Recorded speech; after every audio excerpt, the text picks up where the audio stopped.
বলছো কি তুমি?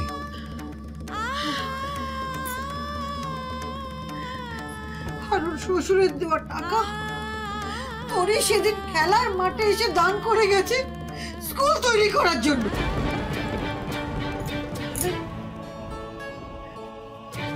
তাহলে খোকা 10 লক্ষ টাকা কোথা থেকে পেল? হ্যাঁ গো,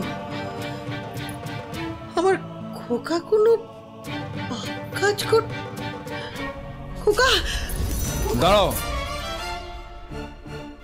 দাঁড়াও, দেখো দেখো খোকা বড় হয়েছে, ওই সোজাসুজি জিজ্ঞেস করলে উত্তর নাও দিতে পারে। তাহলে তাহলে তাহলে ওর উপর নজর রাখো, খেয়াল রাখো। এতগুলো টাকা আমি সারা জীবন মাস্টারি করে চোখেও দেখলাম না। দরিদ্র ছাত্রদের বিনা পয়সায় পড়িয়েছি, আর মাস্টারি করে করে যে বেতন পেয়েছি সেই টাকা দিয়ে সংসার চালিয়েছি। আর আমার খোকা, হে ভগবান,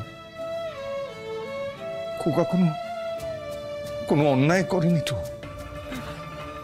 কোনো পাপ করেনি তো?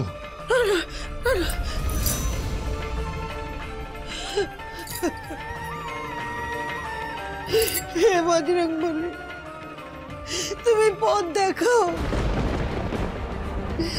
আমার খোকা তো তোমার পুজো করে, সাত্বিক ব্রাহ্মণ, সে কোনো পাপের পথে চলে যায়নি তো ঠাকুর। ঠাকুর, ও যে আমার গর্ব ঠাকুর, ও যে আমার অহংকার, তুমি বলো ঠাকুর, ভগবান তুমি বলো।